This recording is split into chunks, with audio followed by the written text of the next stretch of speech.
एक बार एक शिष्य ने विनम्रतापूर्वक अपने गुरुजी से पूछा, गुरुजी, कुछ लोग कहते हैं कि जीवन एक संघर्ष है, कुछ अन्य कहते हैं कि जीवन एक खेल है, और कुछ जीवन को एक उत्सव की संज्ञा देते हैं। इनमें कौन सही है? गुरुजी ने तत्काल बड़े ही धैर्यपूर्वक उत्तर दिया, पुत्र, जिन्हें गुरु नहीं मिला उनके लिए जीवन एक संघर्ष है, जिन्हें गुरु मिल गया उनका जीवन एक खेल है, और जो लोग गुरु द्वारा बताए गए मार्ग पर चलने लगते हैं, मात्र वे ही जीवन को एक उत्सव का नाम देने का साहस जुटा पाते हैं। यह उत्तर सुनने के बाद भी शिष्य पूरी तरह से संतुष्ट न था। गुरुजी को इसका आभास हो गया। वे कहने लगे, लो, तुम्हें इसी संदर्भ में एक कहानी सुनाता हूँ, ध्यान से सुनोगे तो स्वयं ही अपने प्रश्न का उत्तर पा सकोगे। उन्होंने जो कहानी सुनाई वो इस प्रकार थी। एक बार की बात है कि किसी गुरुकुल में 3 शिष्यों ने अपना अध्ययन संपूर्ण करने पर अपने गुरुजी से यह बताने के लिए विनती की कि उन्हें गुरु दक्षिणा में उनसे क्या चाहिए।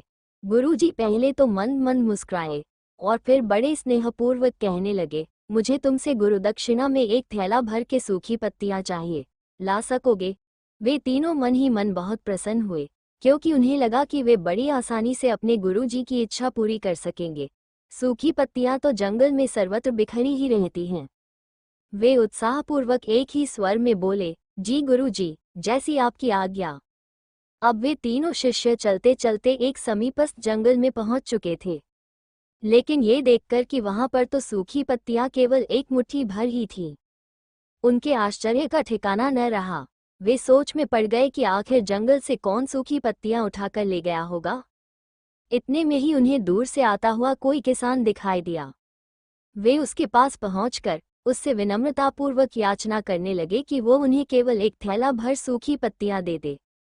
अब उस किसान ने उनसे क्षमा याचना करते हुए उन्हें ये बताया कि वो उनकी मदद नहीं कर सकता, क्योंकि उसने सूखी पत्तियों का ईंधन के रूप में पहले ही उपयोग कर लिया था। अब वे तीनों पास में ही बसे एक गांव की ओर इस आशा से बढ़ने लगे थे कि हो सकता है वहां उस गांव में उनकी कोई सहायता कर सके। वहां पहुंचकर उन्होंने जब एक व्यापारी को देखा तो बड़ी उम्मीद से उससे एक थैला भर सूखी पत्तियां देने के लिए प्रार्थना करने लगे। लेकिन उन्हें फिर से एक बार निराशा ही हाथ आई, क्योंकि उस व्यापारी ने तो पहले ही कुछ पैसे कमाने के लिए सूखी पत्तियों के दोने बनाकर बेच दिए थे। लेकिन उस व्यापारी ने उदारता दिखाते हुए उन्हें एक बूढ़ी माँ का पता बताया जो सूखी पत्तियां एकत्रित किया करती थी। पर भाग्य ने यहाँ पर भी उनका साथ नहीं दिया, क्योंकि वो बूढ़ी माँ तो उन पत्तियों को अलग अलग करके कई प्रकार की औषधियां बनाया करती थी। अब निराश होकर वे तीनों खाली हाथ ही गुरुकुल लौट गए। गुरुजी ने उन्हें देखते ही स्नेहपूर्वक पूछा, पुत्रों, ले आए गुरुदक्षिणा? तीनों ने सर झुका लिया। गुरुजी द्वारा दोबारा पूछे जाने पर उनमें से एक शिष्य कहने लगा, गुरुदेव, हम आपकी इच्छा पूरी नहीं कर पाए। हमने सोचा था कि सूखी पत्तियां तो जंगल में सर्वत्र बिखरी ही रहती होंगी, लेकिन बड़े ही आश्चर्य की बात है कि लोग उनका भी कितनी तरह से उपयोग करते हैं। गुरुजी फिर पहले ही की तरह मुस्कराते हुए प्रेमपूर्वक बोले, निराश क्यों होते हो? प्रसन्न हो जाओ, और यही ज्ञान की सूखी पत्तियां भी व्यर्थ नहीं हुआ करती, बल्कि उनके भी अनेक उपयोग हुआ करते हैं। मुझे गुरुदक्षिणा के रूप में दे दो।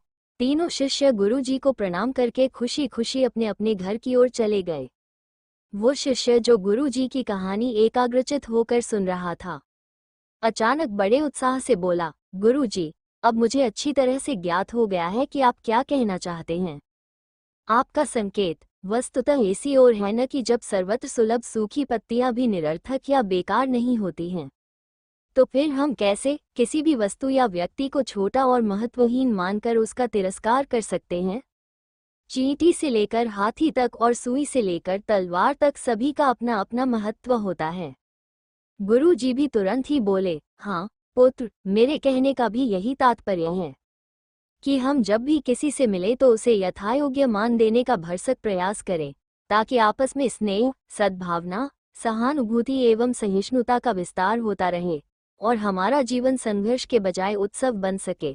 दूसरे, यदि जीवन को एक खेल ही माना जाए तो बेहतर यही होगा कि हम निर्विक्षेप, स्वस्थ एवं शांत प्रतियोगिता में ही भाग लें और अपने निष्पादन तथा निर्माण को ऊंचाई के शिखर पर ले जाने का अथक प्रयास करें। अब शिष्य पूरी तरह से संतुष्ट था। अंततः मैं यही कहना चाहती हूँ कि यदि हम मन, वचन और कर्म इन तीनों ही स्तरों पर इस कहानी का मूल्यांकन करें तो भी यह कहानी खरी ही उतरेगी।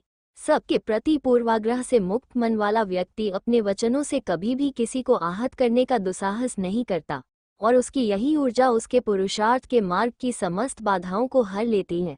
वस्तुतः हमारे जीवन का सबसे बड़ा उत्सव पुरुषार्थ ही होता है, ऐसा विद्वानों का मत है।